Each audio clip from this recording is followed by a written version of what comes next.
وملائكته يصلون على النبي يا أيها الذين آمنوا صلوا عليه وسلموا تسليما اللهم صل وسلم وزد وبارك على سيدنا محمد وعلى آله وصحبه وبارك وسلم۔ معزز سامعین کرام، شفیق بزرگوں اور عزیز ساتھیوں، آقا نامدار صلی اللہ علیہ وآلہ وصحبہ وسلم کے اعلان نبوت کے بعد کچھ لوگ جو تھے جو خود ایمان لے آئے آقا نامدار صلی اللہ علیہ وسلم پر، ان میں کہ پہلے حضرات میں خواتین میں سیدتنا خدیجۃ الکبریٰ رضی اللہ عنہا، اور مرد حضرات میں حضرت ابوبکر صدیق رضی اللہ عنہ، اور بچوں میں حضرت علی مرتضیٰ، اور غلاموں میں حضرت زید بن حارثہ رضی اللہ عنہ۔ ان ابتدائی لوگوں نے آقا نامدار صلی اللہ علیہ وسلم کے دست مبارک پر ایمان لایا، اور اس کے ساتھ ہی ساتھ آپ کی تمام بیٹیوں نے حضرت زینب، حضرت رقیہ، حضرت ام کلثوم اور حضرت بی بی فاطمہ، ان سب نے ایمان لایا۔ اور نبی کریم صلی اللہ علیہ وسلم نے ان حضرات کو کہا کہ اپنے جو قریبی حضرات ہیں ان حضرات کو ایمان کی دعوت دیں۔ تو حضرت ابوبکر صدیق رضی اللہ عنہ نے ویری نیکسٹ ڈے، دوسرے ہی دن، حضرت عثمان ہے، حضرت زبیر ہے، حضرت عبد الرحمن بن عوف ہے، حضرت طلحہ ہے، ان سارے لوگوں کو دین اسلام میں داخل فرمایا۔ ان کے پاس جاتے، تبلیغ دین حنیف فرماتے، اور چن چن کر کے لوگوں کو لاتے آپ صلی اللہ علیہ وسلم کی بارگاہ میں۔ اور یہ ابتدائی 3 سال جو تھے سیکریٹ مشن کے تحت، یعنی اعلانیہ طور پر، پبلکلی اعلان نہیں ہوا ہے، آہستہ آہستہ آدمی سے آدمی تک رابطہ ہو رہا ہے، پرسن ٹو پرسن رابطہ ہو رہا ہے، کانٹیکٹ کیا جا رہا ہے، بتلایا جا رہا ہے کہ بھئی یہ دین ہے، یہ اسلام ہے۔ اور سب سے پہلے ایمان لانے والوں میں مجبور کمزور طبقات کے لوگ ایمان لائے۔ کیوں؟ کیونکہ جب ان کو دیکھا گیا کہ ان کے سوسائٹی میں ان پر ظلم ہو رہا ہے، ان کے اپنے گھروں میں ان کے اوپر ظلم ہو رہا ہے، ان کے خاندان والے ظلم و ستم کر رہے ہیں، مگر یہ ایک ذات مبارک ہے جو ظلم و ستم کو مٹانے کی بات کرتی ہے، سب کو برابری کا حق اور درجہ دینے کی بات ہو رہی ہے، مساوات کو برابر مٹایا جا رہا ہے، برابر سب کو، ہر ایک آدمی کو انسان ہونے کے اعتبار سے برابر کیا جا رہا ہے، نہ گورے کو کالے پر کوئی فوقیت ہے، نہ عربی کو اجمی پر کوئی فوقیت ہے، صرف فوقیت ہے تو صرف تقویٰ، نیکوکاری، پرہیزگاری کی بنیاد پر ہے۔ تو لوگ کشاں کشاں حبیب پاک صلی اللہ علیہ وسلم کی طرف جڑنے لگے، آپ کی طرف آنے لگے، آپ سے تعلق جوڑنے لگے۔ کیوں؟ کیونکہ حبیب پاک سارے فرق کو مٹا دیتے۔ کیسا فرق؟ غلام آ جاتا تو وہ برتن میں غلام کھانا نہ کھائے جو برتن میں مالک کھانا کھایا کرتا ہے، وہ برتن، وہ گلاس سے غلام پانی نہ پیے جس برتن سے مالک پانی پیا کرتا ہے۔ آج ہم بڑی ذات، چھوٹی ذات کے اچھوت اور غیر اچھوت کے جو ہم قصے کہانیاں اپنے ملک میں سنا اور دیکھا کرتے ہیں، وہ قصے کہانیاں حبیب پاک صلی اللہ علیہ وسلم کے دور میں تھے۔ وہ ذات کی بنیاد پر نہیں تھے، وہ مال و دولت کی بنیاد پر تھے، غریبی اور امیری کے فرق کی بنیاد پر تھے۔ حبیب داور صلی اللہ علیہ وسلم نے حضرت زید بن حارثہ کو اپنا بیٹا قرار دیا، جو غلام بنا کر کے آپ صلی اللہ علیہ وسلم کے خدمت میں پیش کیے گئے تھے۔ آپ نے فرمایا زید کا جس کا کوئی والد نہیں ہے، محمد صلی اللہ علیہ وسلم اس کے والد ہیں۔ حضرت بلال حبشی رضی اللہ عنہ کالے کلوٹے ہیں، حبشہ کے، سوڈان کے رہنے والے، ان کو آپ نے اپنا رفیق کار بنا لیا۔ یہ دور آپ اس کو سمجھنے کے لیے حضرت عمر فاروق کا الفاظ سننا پڑے گا۔ حضرت عمر فاروق نے ایک مرتبہ فرمایا تھا کہ ابو بکر سیدنا و بلال سیدنا، ابو بکر بھی ہمارے سردار ہے، بلال بھی ہمارے سردار ہیں۔ آتق سیدنا سیدنا، ہمارے ایک سردار نے دوسرے سردار کو آزاد فرمایا۔ یعنی اس قدر حبیب پاک نے یہ چھوٹے بڑے کے فرق کو مٹایا۔ ابو بکر رضی اللہ عنہ جو قبیلے بنو تائم کے، قریش کے، جلیل القدر خاندان سے تعلق رکھنے والے، عزت دار گھرانے سے تعلق رکھنے والے، حبیب پاک صلی اللہ علیہ وسلم کی صحبت نے عمر فاروق کو یہ کہنے پر مجبور کر دیا کہ جو مقام، جو سرداری ہمارے سردار ابو بکر بھی ہے، بلال بھی ہمارے سردار ہیں۔ رتبے مرتبے میں، فضیلت میں دونوں برابر نہیں ہیں، ابو بکر صدیق اور حضرت بلال۔ حضرت ابو بکر تو سارے صحابہ سے افضل ہیں، بعد از انبیاء سب سے افضل ذات کا نام ابو بکر صدیق ہے، مگر فرمایا کہ اگر ابو بکر ہمارے سر کے تاج ہیں تو بلال کمی، اور حضرت ابو بکر نے چھڑایا ہے تو مالدار تھے، وہ چھڑایا ہے، آزاد کروایا ہے، پیسے پے کیے۔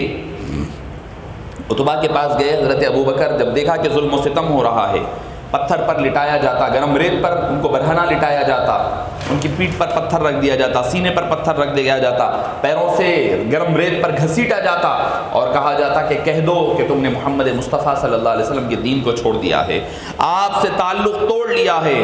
ان کی زبان پر ایک ہی لفظ ہوتا، الاحد الاحد الاحد، وہ اللہ ایک ہے، وہ اللہ ایک ہے، اسی پر میرا ایمان ہے۔ جب وہ تھک جاتے، یہ نہیں تھکتے، حضرت بلال نہیں تھکا کرتے، درد و ظلم و ستم کرنے والے، آپ پر ظلم و ستم کے پہاڑ توڑنے والے، وہ تھک کر کے رک جاتے۔ حضرت عمر ابھی جو ایمان نہیں لائے، ایک لبینہ نامی ایک غلام تھی، باندی تھی، جس نے ایمان لے آئی تھی، لبینہ نام تھا، اور اس کو اس قدر مارا کرتے حضرت عمر، مارتے مارتے یہاں تک کہ تھک جاتے، تھک کر کہتے مجھے تھوڑی دیر آرام کر لینے دے، آرام کر کے پھر میں تجھے ماروں گا، مگر اس کے باوجود بھی وہ ایمان چھوڑنے کے لیے تیار نہیں تھی۔ کیوں یہ دل میں ایمان راسخ اور مضبوط ہو چکا تھا؟ حبیب پاک صلی اللہ علیہ وسلم کی کچھ لمحات کی صحبت نے ان کو یہ مقام پر پہنچا دیا تھا۔ تو معزز سامعین کرام، وہ عمر فاروق کہہ رہے ہیں بلال سیدنا، بلال ہمارے سردار ہے، ابو بکر سیدنا، ابو بکر ہمارے سردار ہے۔ حضرت بلال کے بارے میں آپ صلی اللہ علیہ وسلم کو غمگین پایا، حضرت ابو بکر گئے، جا کر کے عتبہ سے بات کی کہ بھئی ان کو چھوڑ دیں، اس نے کہا کہ نہیں چھوڑوں گا، کیا قیمت لگاتے ہو؟ تو اس نے کہا، عتبہ نے کہا میرے کوئی کام کا نہیں ہے یہ، کیونکہ اب ایمان جسم عتبہ کے ساتھ کام کر رہا ہے مگر دل حبیب پاک کی غلامی کا طوق پہنا ہوا ہے۔ اس نے کہا کہ یہ غلام کون سے کام کا، جس کا دل کہیں اور ہو، جسم کہیں اور ہو، یہ کیا کام کا جسم اور دل ہوگا، کیا کام کا آدمی ہوگا، میرے کام کا کچھ نہیں ہے بلال۔ اس نے کہا، حضرت ابو بکر نے کہا کہ کیا قیمت لگاتے ہو؟ اس نے ایک قیمت کہی، آپ نے کہا اس سے بڑھ کے قیمت کہا، یہ قیمت لے میں تجھے چھوڑتا ہوں، بلال کو چھوڑ دے۔ اس نے کہا کہ دنیا میں شاید یہ غلام جس کا دل الگ ہو جائے، جسم الگ ہو جائے، کوئی اتنی قیمت نہ دے گا۔ اس نے کہا مجھے قیمت سے کوئی لینا دینا نہیں ہے، میرے حبیب پاک کی خوشنودی اور ان کی خوشی کا باعث بنے گا، ان کی مرضی ہے کہ ان کو چھڑایا جائے، اسی وجہ سے میں چھڑا رہا ہوں۔ حضرت بلال کو لا کر کے آپ صلی اللہ علیہ وسلم کی خدمت میں پیش کیا، آپ صلی اللہ علیہ وسلم کی خدمت میں رہنے لگے۔ تو معزز اور حبیب پاک نے پھر ان کو وہی بلال کو اذان کا مقام عطا فرمایا، بڑے بڑے قرا کو رکھتے ہوئے حضرت بلال کو کہا کہ اذان تم دیا کرو گے۔ حضرت بلال کو پھر فتح مکہ کے موقع پر کعبے کی چھت پر بھی چڑھایا۔ تو یہ بتلانا چاہتے ہیں حبیب پاک صلی اللہ علیہ وسلم، اسلام میں کوئی بڑا چھوٹا نہیں ہے، کوئی ہے تو پھر علم اور تقوی کی بنیاد پر آدمی کوئی اللہ کے قریب ہو سکتا ہے یا اللہ کے دور ہو سکتا ہے۔ مال و دولت کوئی کرائٹیریا نہیں ہے، رنگ و نسب کوئی، رنگ اور کلر کوئی کرائٹیریا نہیں ہے، حسب نسب کوئی کرائٹیریا نہیں ہے۔ زمانہ نسب کو نہ پوچھے گا لیکن مگر وصف ذاتی کا ڈنکا بجے گا۔ معزز سامعین کرام، آپ صلی اللہ علیہ وسلم نے ان مساوات کو ختم فرمایا۔ جیسے ہی اعلان نبوت ہوا، ظلم و ستم 3 سال تو آرام سے گزر گئے، کیونکہ پبلکلی اعلان نہیں ہوا ہے، ایک ایک آدمی سنا ہے اور وہ بات آہستہ آہستہ پھیل رہی ہے، اور ایک مدرسہ قائم کیا گیا عبداللہ بن ارقم کے گھر میں۔ اور معزز سامعین کرام، حبیب پاک صلی اللہ علیہ وسلم نے اعلان نبوت کے بعد جو سب سے پہلا کام کیا، مسجد نہیں بنائی، سب سے پہلا کام آپ نے مدرسے کا بنایا، خانقاہ یا مدرسہ بنایا، جس میں ظاہری اور باطینی علوم کو سکھایا جائے۔ تو اس سے پتہ چلتا ہے کہ اسلام میں سب سے اہم کون سی چیز ہے۔ ہمارے پاس معاف فرمانا ہوتا یہ ہے کہ نہیں بھائی پیسہ لگائیں گے تو صرف مسجد کو لگائیں گے، مسجد کو لگے گا تو وہ صرف ممبر کو لگائیں گے، محراب کو لگائیں گے، نہیں تو صرف مینار میں پیسہ لگے گا۔ کئی حضرات ہمارے پاس آتے ہیں، نہیں مول صاحب میں نے نیت کی ہے کہ صرف بورنگ کھدواؤں گا، بورنگ دلواؤں گا۔ میں نے کہا بھائی بور دل چکا ہے، ایک مقام پر تھا بور دل چکا ہے، اس کو موٹر لگنا ہے، پانی کی موٹر، تاکہ پانی اوپر آئے۔ بولے نہیں مول صاحب نہیں، صرف میں پانی کا اندر کا کنواں کھدواؤں گا۔ تو معزز سامعین کرام، یہ کون سی بات ہے کہ پانی اگر اندر سے آنا ہے تو موٹر ہونا ضروری ہے، بغیر موٹر کے پانی کیسے آئے گا؟ تو ہمارے ذہن میں کرائٹیریا بن جاتا ہے کہ ہم ایسا بنائیں گے، مسجد ہے تو مسجد ہی بنائیں گے، مسجد میں بھی خاص کام ہی کریں گے۔ مگر حبیب پاک صلی اللہ علیہ وسلم نے سب سے پہلے مکے میں آ کر مسجد نہیں مدرسہ بنایا، اور پہلی تعلیم وہی بھی آئی تو وہ بھی تعلیم ہی کے حوالے سے آئی۔ تو پتہ چلتا ہے اسلام میں تعلیم کا مقام و مرتبہ کیا ہے۔ ہمارے مدرسے بہت بری حالت میں ہیں، اور یاد رکھیے میں نے گزشتہ ایک تقریر میں بھی یہ بات کہی ہے کہ آج سے 8-10 سال کے بعد آپ کے لیے ہندوستان بھر میں مدرسے چلانا مشکل ہو جائے گا۔ دینی مدرسے کے نام پر آپ کو اگر اپنی دینی مدرسوں کی تعلیم دینی ہے تو اس کو ایک اسکول کی صورت میں کنورٹ کرنے کی ضرورت ہے، تاکہ آنے والے 15-20 سال بعد کا فتنہ آپ کے سامنے رکھ رہا ہوں میں، جو حضرات رہیں گے وہ اس بات کا مشاہدہ کریں گے دینی مدارس کو چاہے کوئی مقام پر ہو چن چن کر ختم کیا جائے گا۔ ایسے صورتحال میں اپنے مدارس کو ریگولرائز کرنا پڑے گا، اس کو مدارس کو اسکولز کے نام پر رکھ کر کے آپ امبریلا وہی رکھیں، اس کے اندر اپنا تعلیم دے، اپنا تعلیم طریقہ کار اپنا رکھیں، مگر آپ کو آگے کی تیاری کرنی ہوگی۔ ہم آج بیٹھ کر بول رہے ہیں وہ فلاں اسٹیٹ میں مدرسہ توڑ دیا گیا، وہ فلاں اسٹیٹ میں مسجد توڑ دی گئی، آپ کیا کر رہے ہیں؟ آپ کیا تیاری کر رہے ہیں اس کے لیے؟ آنے والے کل ان کی باری ہے تو کل آپ، آج ان کی باری آئی ہے تو کل آپ کی باری آئے گی، تو آپ اس کے لیے کیا تیاری کر رکھے ہیں؟ آپ نے کیا پلاننگ رکھی ہے؟ کچھ نہیں، بس رات میں دعوتیں چلنی ہیں، رات میں 2-3 بجے تک دعوت ہوگی، باجے بجائیں گے، ناچیں گے، گائیں گے، پٹاخے دوسروں کی آئے گی دیوالی، پٹاخے پھوڑ لیں گے۔ معاف فرمانا ہمارے والدین بھی لا کر کے بچوں کو دے رہے ہیں، کون سا دین سکھا رہے ہیں آپ بچوں کو؟ میرے پاس جو اطلاعات آئی ہے ہمارے اپنے محلوں میں غیر قوم کی خواتین اور غیر قوم آپ کے بچوں کو پٹاخے فری میں دے رہے ہیں تاکہ آپ کے بچے جا کر روڈوں پر پھوڑیں۔ آپ کو اطلاع ہے یا نہیں ہے نہیں پتا ہے یہ، مگر میرے پاس آئی ہے۔ کیا آپ نے کسی غیر کو دیکھا ہے کہ عید الفطر کے دن آپ کی مسجد میں نماز پڑھتے ہوئے دیکھا ہے کبھی آپ نے؟ عید الاضحیٰ کے دن کسی غیر کو آپ نے دیکھا ہے کہ وہ جانور ذبح کرتا ہے، جانور تقسیم کرتا ہے؟ پھر کس صورت سے، کس شکل میں آپ اپنے بچوں کو پٹاخے پھوڑوا رہے ہیں؟ غیر محلوں میں اتنے پٹاخے نہیں پھوٹ رہے ہیں جتنے ہمارے علاقوں میں پھوٹ رہے ہیں۔ آپ یاد رکھیں، عام وقت بھی، چاہے وہ شادی کا موقع ہو، چاہے بیاہ کا موقع ہو، چاہے کوئی اور موقع ہو، پٹاخے پھوڑنا حرام ہے، مگر کسی اور دوسروں کے مذاہب اور ان کے تہواروں کے موقع پر پٹاخے پھوڑنا یہ شرکیہ اور کفریہ الفاظ اور عملی طور پر شرک کرنا ہے۔ ہمارے ماں باپ بڑی خوشی سے لا کر دے رہے ہیں، معاف فرمانا یہ تلخ حقیقت بتا رہا ہوں آپ کو میں۔ آپ نے اپنے محلوں میں سنا ہوگا، میں اس رات غالباً پیر یا منگل کی رات تھی، میں نے اپنے محلوں میں سے نکلا تو اس قدر پلیوشن تھا دھوئیں کا، ایسا لگ رہا تھا کسی غیر کے محلوں سے میں گزر رہا ہوں گا۔ ہمارے مدرسے کا ایک بچہ یہیں پر جا رہا تھا، اس کو پٹاخہ آ کر لگا، یہ پورا سر جل گیا ہے، اس کے سر کے بال جل گئے ہیں۔ چھوڑنے والا کوئی غیر نہیں تھا، ہمارا اپنا بچہ تھا۔ کس رخ پر لے جا رہے ہیں ہم اپنی اولاد کو؟ ہم بے پرواہ ہیں، ہمیں نہیں پتا، پیسے دے دیے لا کر، ہاں بھائی صرف پٹاخے ہے پھوڑ لے گا۔ یاد رکھیں ہم بے پرواہ ہیں، ہم غفلت کی نیند سو رہے ہیں۔ یاد رکھیں آج آپ کا بچہ پٹاخہ پھوڑ رہا ہے، کل اسی مندر میں بیٹھ کر پوجا کرے گا۔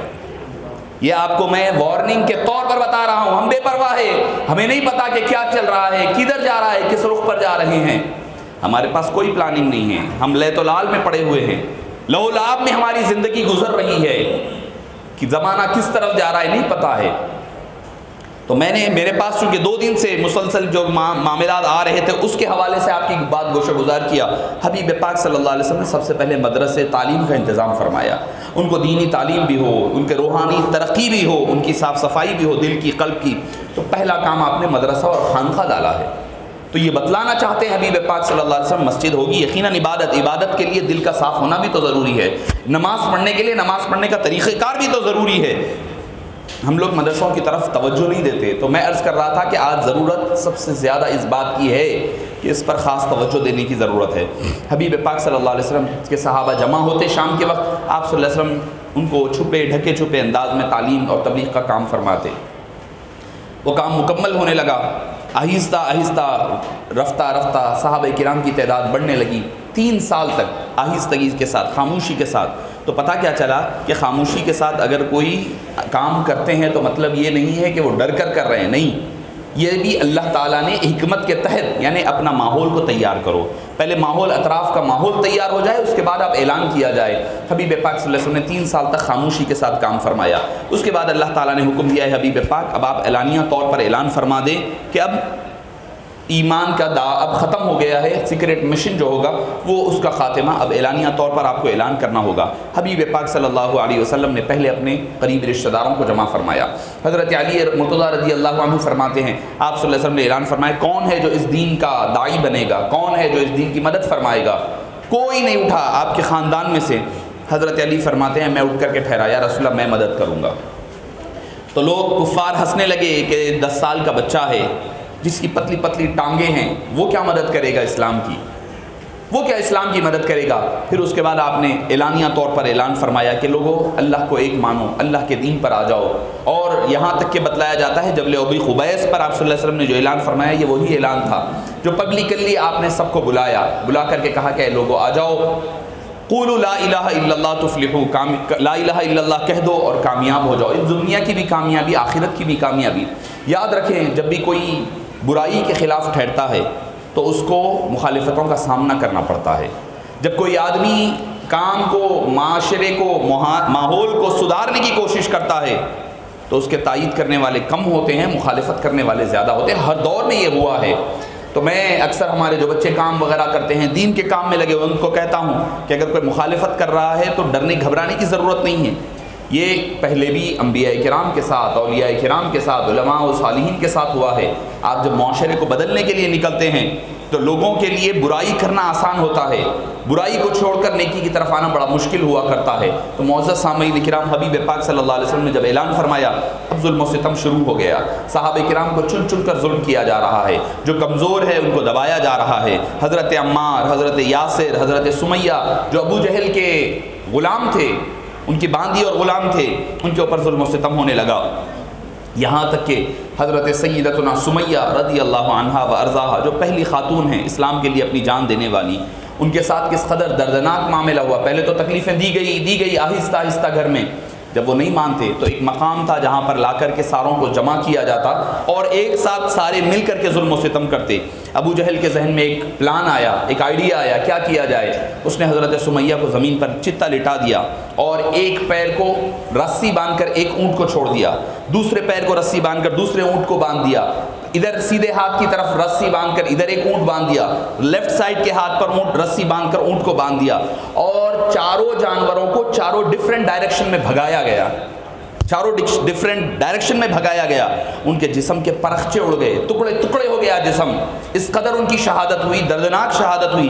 حبیب پاک صلی اللہ علیہ وسلم نے زار و خطار ان کے شہادت پر آنسو آپ کی چشمان مقدس سے جاری ہوئے اور آپ نے ان کے لیے دعا فرمائی اور فرمایا کہ یہ اسلام کی پہلی خاتون ہے. خواتین یہ نہ سمجھیں کہ وہ کچھ نہیں کر سکتی، ان کا مقام و مرتبہ کم ہے. سب سے پہلے جس نے اسلام کے لیے جان دی وہ خاتون تھی، ان کا نام حضرت سمیہ رضی اللہ عنہا تھا. حضرت یاسر کو کہا گیا کہ چھوڑ دو دین اسلام، انہوں نے منع کیا. حضرت یاسر کو بھی قتل کر دیا گیا. حضرت عمار کو چڑکے دیے جاتے، یہاں تک کہ بھاگ کر کے وہ حبیب پاک کی خدمت میں حاضر ہوئے. یہاں تک کہ انہوں نے یہ کہا کہ ان کو کہا گیا کہ بھئی آپ یہ کہو کہ آپ نے ایمان چھوڑ دیا ہے. حضرت عمار نے وقتی طور پر، زبانی طور پر کہہ دیا جان بچانے کے لیے. وہاں سے نکل کر اس نے چھوڑ دیا. ابو جہل نے کہا میرا کام تو ہو گیا، اس نے چھوڑ دیا. مکے کی گلیوں میں اپنے سر کو ٹکراتے ہوئے جا رہے ہیں. حضرت ابو بکر نے پکڑا کہ بات کیا ہے. انہوں نے کہا کہ میں تو کافر ہو گیا. انہوں نے کہا کیا کیا؟ حبیب پاک کی خدمت میں لے کر آئے. پوچھا کیا ہوا ہے عمار؟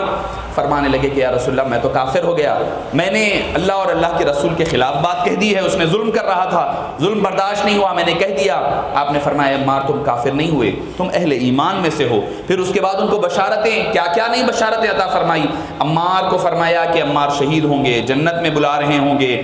گرو ساری تفصیلات حبیب پاک صلی اللہ علیہ وسلم نے بتلایا اور حضرت عمار پھر ساری زندگی حبیب پاک کی خدمت میں رہے.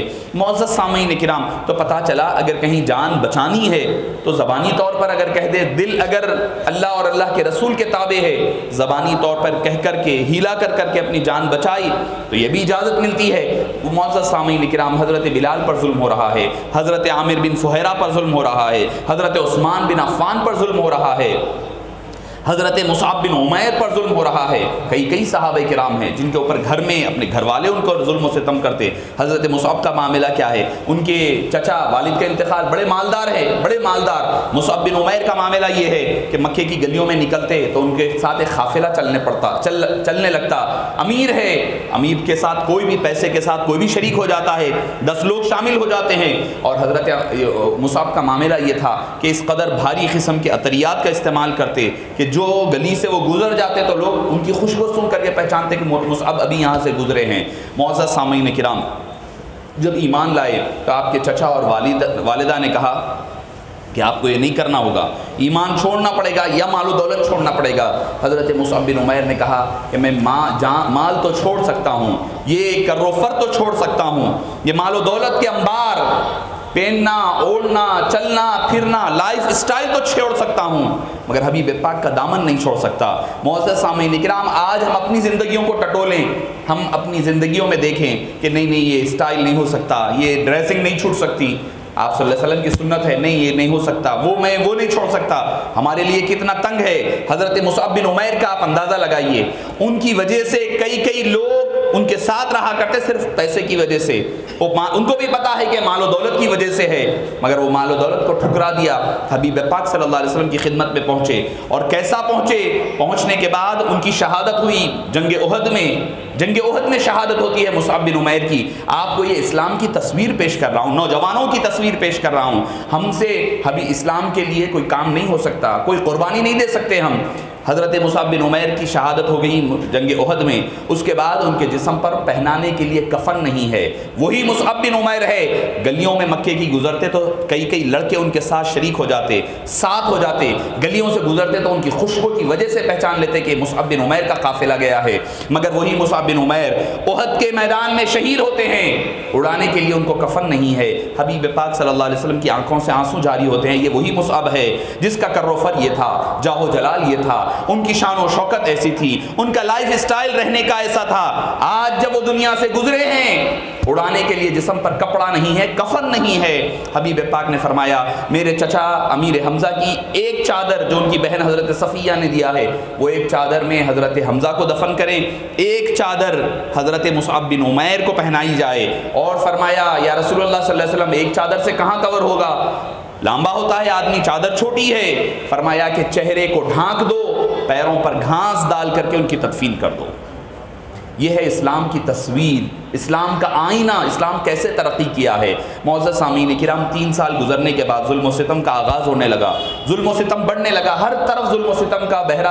ایک صحابی ہے، ان کی والدہ نے کہا کہ میں کھانا نہیں کھاؤں گی، بھوک ہڑتال پر بیٹھ گئی، ماں نے کہا اسلام چھوڑو یا میں نہیں کھانا کھاؤں گی، لاغر ہو گئی، بیمار ہو گئی، وہ اپنی والدہ کو سمجھاتے نہیں مانی، انہوں نے کہا ماں آپ لاکھ میرے اوپر ظلم کرے، ایک رات تو طبیعت بہت خراب ہو گئی ماں کی، انہوں نے کہا آپ مجھ پر لاکھ ظلم و ستم کر لے، آپ کھانا کھائے، میں کھلانے کے لیے اپنے ہاتھ سے تیار ہوں، جو چاہے کرنے کے لیے تیار ہوں، مگر میں آقا نامدار صلی اللہ علیہ وسلم کا ساتھ چھوڑنے کے لیے تیار نہیں ہوں۔ ماں نے جب ان کا یہ جوش دیکھا، جوش ایمانی دیکھا، اس کے بعد وہ بھی راضی ہو گئی، وہ بھی خاموشی اختیار کر لی۔ معزز سامعین کرام، صحابہ کرام کی قربانیاں، حبیب پاک صلی اللہ علیہ وسلم کی استقامت اور ڈٹے رہنا، ظلم ہو رہا ہے تو بھی ڈٹے ہوئے ہیں، یہ نہیں پتھر کا جواب پتھر سے نہیں دے رہے ہیں حبیب پاک، پتھر کا جواب دعاؤں سے دے رہے ہیں، کانٹوں کا جواب ان کو رحمتیں برسا کر کے دے رہے ہیں۔ طائف میں پتھر برسائے گئے، حبیب پاک نے پتھر کے جواب پتھر سے نہیں دیا، فرشتہ ٹھہرا ہوا ہے، آسمانوں کا فرشتہ، پہاڑوں کا فرشتہ آ کر ٹھہرا ہوا ہے، کہہ رہا ہے یا رسول اللہ آپ حکم دیجئے، طائف کی پوری بستی کو دونوں پہاڑوں کے درمیان مسل کر رکھ دیا جائے گا، اللہ نے مجھے بھیج دیا ہے، جبریل امین بھی ساتھ ہے۔ آپ نے فرمایا میں عذاب دینے کے لیے نہیں، میں رحمت بن کر کے آیا ہوں، میں رحمتیں برسانے کے لیے آیا ہوں۔ کون کس پر رحمتیں؟ اب تو ہم کس نبی کے ماننے والے ہیں، ذرا ہمیں بھی ٹٹولنا ہوگا۔ تھوڑا کسی کے ساتھ اپنی معاملہ ہو جائے، کوئی کچھ کہہ دے، کوئی آنکھ دکھا دے تو ہم اس کی آنکھ پھوڑنے کے لیے تیار ٹھہرے رہتے ہیں، منہ توڑنے کے لیے ٹھہرے رہتے ہیں۔ پھر کس کے لیے یہ حبیب پاک کا اسوہ؟ طاقت ہے، طاقت نہیں تھی نہیں، طاقت فرشتہ آیا ہوا ہے، آسمان سے فرشتہ نازل ہوا ہے، کیا کہ 2 پہاڑوں کے درمیان ساری بستی کو ختم کر دیا جائے گا، مگر حبیب پاک نے فرمایا اے جبریل یہ لوگ میرے مقام کو نہیں جانتے، یہ نہیں تو ان کی اولاد اسلام لائے گی، لہٰذا ان کو چھوڑ دو، میں نے ان کو معاف کر دیا ہے۔ اے اللہ اللہم اہدی قومی، اے اللہ میری قوم کو ہدایت عطا فرما، خود دعائیں کر رہے ہیں۔ اور ایک دور آپ نے آج دیکھا، وہ دور تھا ایک بھی مسلمان نہیں تھا، آج کا دور پلٹ کر کے دیکھیں ایک بھی وہاں کافر نہیں ہے، صرف اور صرف حبیب پاک کے صبر اور استقلال کا ایک نتیجہ ہے۔ اگر اس وقت دعا کرتے تو ساری بستی ختم ہو جاتی، جہاں اللہ کا عذاب آتا ہے پھر وہ بستی بسا نہیں کرتی، جس بستی میں اللہ کا عذاب آتا ہے وہ بستی پھر سے نہیں بسا کرتی، مگر حبیب پاک کے صرف ایک دعا کا نتیجہ ہے، صبر اور استقلال کا نتیجہ ہے۔ آج کیا حال ہے جا کر کے دیکھیں آپ۔ تو معزز سامعین کرام، حبیب پاک صلی اللہ علیہ وسلم کے راستے میں کانٹے بچھائی جاتی، آپ دعائیں کرتے، آپ کی چچی خود ام جمیل آپ جنگل سے جا کر کے خاص طور پہ کانٹے لا کے آپ صلی اللہ علیہ وسلم کے راہ میں بچھاتے، پیر زخمی ہوتے، حبیب پاک ان کے لیے دعائیں فرمایا کرتے۔ معزز سامعین کرام، یہ حبیب پاک کا مکی دور کا اسوہ ہے۔ حبیب پاک صبر کے ساتھ، صحابہ کرام کی شہادتیں ہو رہی ہیں، ان کو صبر کا امتحان کا آپ تلقین فرما رہے ہیں، مگر یہ معاملہ چل رہا ہے۔ ابتدائی 3 سال میں صرف 40 لوگ ایمان لائے، 3 سال میں 40 لوگ ایمان لائے. پھر 3 سال کے بعد حضرت حمزہ لائے, حضرت عمر فاروق بھی 40ویں نمبر پر ایمان لائے, اور لانے کے بعد آہستہ آہستہ اسلام کو تقویت ملنے لگی. جب ظلم و ستم بڑھنے لگا تو آپ صلی اللہ علیہ وسلم نے کچھ صحابہ کو حکم دیا کہ ایک کام کرو, تم حبشہ, ایتھوپیا جس کو آج کہتے ہیں, ایبیسینیا کی طرف ہجرت کر کے چلے جاؤ. کیوں؟ کیونکہ وہ مکے سے باہری علاقے پر تھا. آپ صلی اللہ علیہ وسلم چاہتے تھے کہ ایمان باہر بھی پہنچے, دوسرے لوگ بھی ایمان لائیں, دوسرے لوگوں تک بھی اسلام کی دعوت پہنچے. اور وہ عیسائی لوگ تھے, عیسائی بادشاہ تھا, اہل کتاب تھے, وہ سمجھ سکتے ہیں قرآن کو اور اسلام کی دعوت کو, اسی لیے آپ صلی اللہ علیہ وسلم نے ان کو حبشہ کی طرف ہجرت کا حکم دیا. تو چند صحابہ کرام حبشہ کی طرف ہجرت فرمائے تاکہ اپنے ایمان کی اور دین کی حفاظت کر سکے. اللہ پاک سے دعا ہے کہ باری تعالیٰ جو کچھ کہا اور سنا گیا قبول فرما, اور سیرت پاک کے باری تعالیٰ انمول نمولوں کو سیکھنے اور اس پر عمل کرنے کی توفیق نصیب فرما. وصلی اللہ تعالی وسلم علی خیر خلقہ سیدنا محمد وعلی آلہ وصحبہ اجمعین والحمد للہ.